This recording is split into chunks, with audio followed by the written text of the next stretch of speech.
Good evening, my cherished settlers. Today marks yet another significant milestone in our journey together. As we continue to cultivate this vibrant community, I am thrilled to announce the introduction of 3 vital establishments that will enhance our way of life: a church for our spiritual needs, a trade post to foster commerce, and our very first mining facilities to tap into the rich resources of our land. First, let us speak of the church, a sanctuary for our souls, a place where we can gather in reflection, seek guidance, and celebrate our shared values. This church will be the cornerstone of our community, providing a space for worship, fellowship, and support. It will be a beacon of hope and unity, reminding us of the strength we find in our faith and in one another. Next, we turn our attention to the trade post, a hub of activity that will connect us with Old and Central Namatine area as well as the communities beyond. By fostering commerce, we will strengthen our economy and build relationships, economic strength for Greater Namatine and East Namatine alike. And now, I am excited to announce the establishment of our first mining facilities. With the rich resources beneath our feet, we have the potential to unlock new avenues for growth and prosperity. These facilities will allow us to extract valuable minerals and materials, providing the foundation for further development and innovation.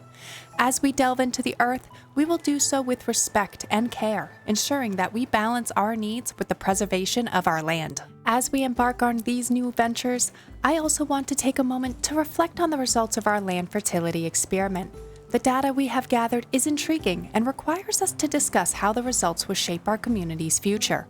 So let us join hands, my friends, as we step forward towards a better Manor. Heyo and welcome to another episode of Build and Battle Season 3, where we will build a beautiful medieval city while battling off famine, mutiny, and the bitter cold. In the last episode, we began the foundations for our new district of East Namatine by providing the territories its first essential startup necessities such as food, shelter, logistics, and a lumber production. So if you happen to miss the last episode, then click on the info card above, or if you're looking for a new Manor Lord series to binge watch, then check out the entire Build and Battle Season 3 playlist located in the description below. Now that we have provided East Namatine security and confidence to survive its first winter, it is time to start building the unique features we have planned for this territory.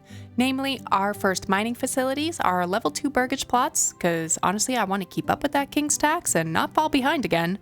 And then I would like to return to Central Namatine to kind of go over the approximately 30 in-game years that have passed since we have started our sheep fertility experiment, and I kind of want to review the results with everyone and where it's at currently. So if you are enjoying Build and Battle Season 3, hit that like button, subscribe, and let me know in the comments what you're most excited to see in the upcoming episodes. If you can't wait to see the new season unfold, consider becoming a channel member for exclusive perks, emojis, and early access to the videos.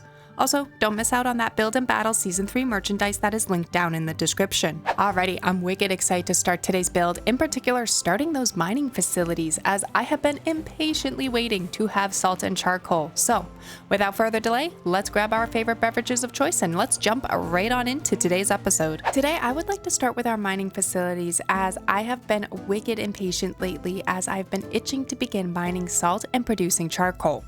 I have wanted to provide charcoal to our territories for a little while so we can decrease our deforestation and provide a more efficient form of heat for all of our burgage plots. And before we can start constructing the mines, we need to spend our first development point, which we actually gained last episode when we built our 5 burgage plots. So let's jump on into the development tree real quick. So before we can start our mining modular build planned for today, we need to actually come in and unlock one of the essential buildings, the charcoal kiln, which is a gathering building that employs villagers who produce charcoal from firewood. It's a wicked phenomenal perk in my opinion, because for every 1 firewood the kiln consumes, 2 charcoal are actually produced. So to produce the charcoal, one of the villagers will need to obtain a firewood from the storehouse or the actual woodcutter's lodge to burn it at the kiln, and then be stored at the logistics building once again so that it can be sold at the marketplace itself. Now, obviously, I want East Namatine to produce enough charcoal to sell over to Old and Central Namatine. Then, because charcoal is a major production for East Namatine, the excess charcoal will then be sold to the NPCs off the map until more territories are settled that could benefit from the resource. So let's grab this perk and start up our little modular build. Alright, now we are ready to start building our charcoal kilns and salt mines, and here's the plan. I want a little centralized area where our storehouse will be located. and this particular storehouse will actually hold just salt and charcoal first. Next, we will construct our first charcoal kiln between the storehouse and the lumber production. My hope is the storehouse's workers will run the resources back and forth from the woodcutters so the charcoal kiln workers can focus on producing charcoal. Finally, we will then construct several salt mines. Naturally, we will place these mines over the actual salt deposit, but I believe back in Season 2, it was mentioned in a comment that you can increase production with multiple mines on top of the resource. I haven't had the chance to experiment with this yet, so naturally I'm curious, and I want to test this out by placing 4 mining facilities over this deposit. So let me know down in the comments whether you have successfully done this experiment in your games, or if the production rate remains the same even with the extra mines. So let's start by placing in our storage house, and as I said, I want this building situated between the 2 deposits so the storehouse workers have less distance to travel. I'm ultimately hoping this will increase the efficiency, but honestly, this territory is a little rough as our salt mine is located in one corner, our rich clay deposit in the other corner, and really our only saving grace is that we can place our charcoal kilns essentially anywhere as they are not restricted to a resource deposit. So we may reposition this storehouse, we may stray from our original plan for, aesthetic aspirations, since our deposit locations are kind of killing me on the inside. So kick back, relax, and enjoy the chaos. I'll probably also impulsively add in that woodcutters camp, as I realized I forgot to do this last episode, and probably a foresters, because I do plan on having majority of this area just thick trees. No fields, just trees.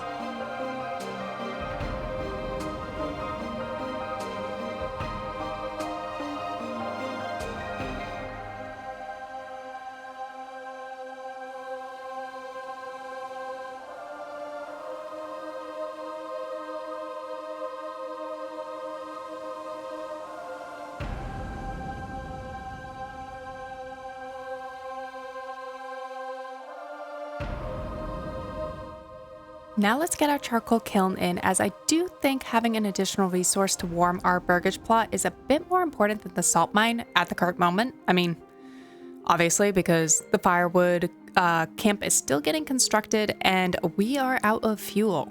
So let's wiggle in a charcoal kiln, and I would like this particular asset to have space to expand. Ultimately, the charcoal kiln will supply the 3 territories we currently occupy and any future territories we expand into. So I want to have the room to create more additional kilns to increase our production output if we so wish to.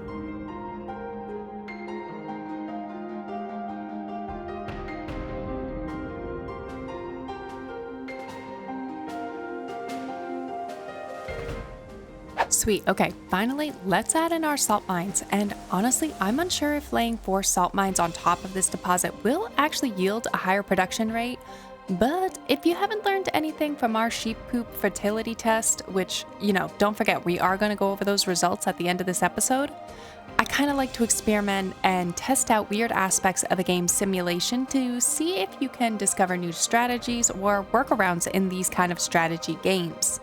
So I'm excited to try this out. Worst case scenario, it does nothing and we simply decommission a few salt mines.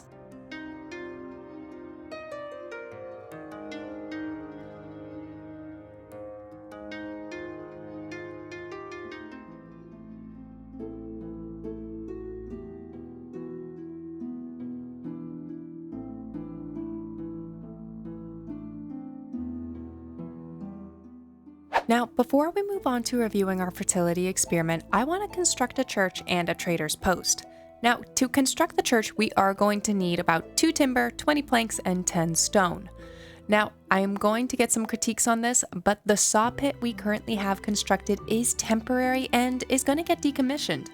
We are producing a ridiculous amount of planks in Old Namatine and Central Namatine, so instead of saturating the market further or building a saw pit to simply leave it unemployed, I'd rather create a trade line internally between the districts of Greater Namatine and allow the districts to trade wealth with one another. Therefore, we will actually decommission that saw pit that we have right now, start the construction of a trade post, Open the trade line with a cap of about 20 planks to import to East Namatine, and then build the church. Now, I think I will place the trade post right about here where we began our marketplace.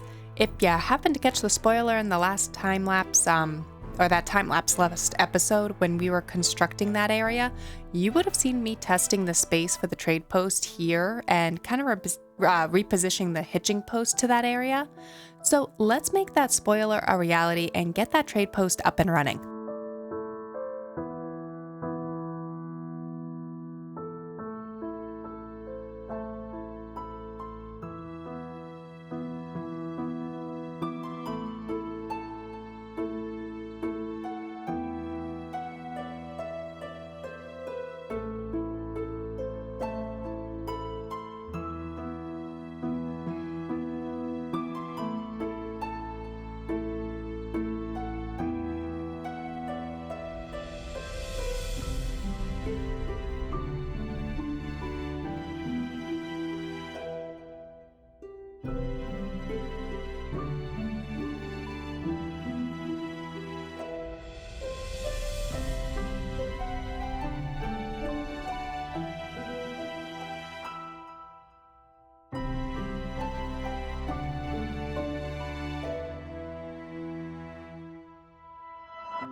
Now let's come on in and construct the wooden church, and I want to try and give this a bit of a prominent spot in the community.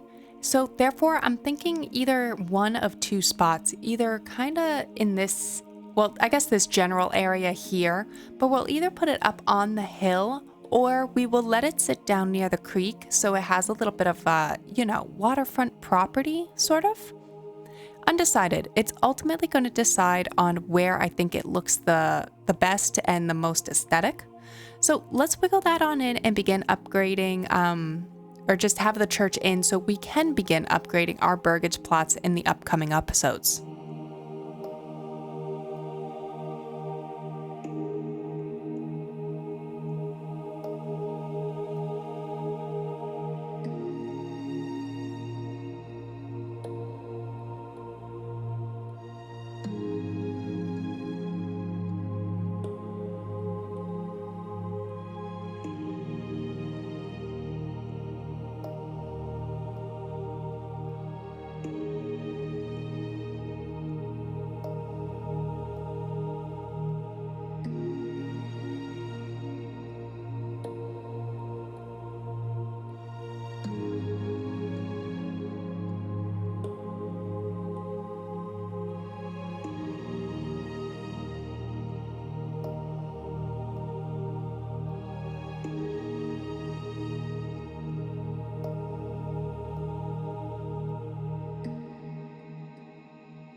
Now, with the time we have left this episode, let's recap our fertility experiment and discuss the outcome a bit. To give an overview, we established our sheep breeding and the fallowed penned up pastures around the year 105 in our game. And honestly, where are we at? We're in the year 141, which means we've allowed about 36 in-game years to pass thus far. Now, perhaps this isn't enough time yet, since honestly, the fertility has not moved at all. It is still horrendously negative. So I did a little research on the internet, wondering if I needed to let more time pass in the game, and honestly, I was a little disappointed and slightly skeptical by what I found. It would seem that the fertilization perk, according to the internet, does not actually change the base fertility a territory comes with. Or in other words, if your territory has crappy fertility, it will always have crappy fertility.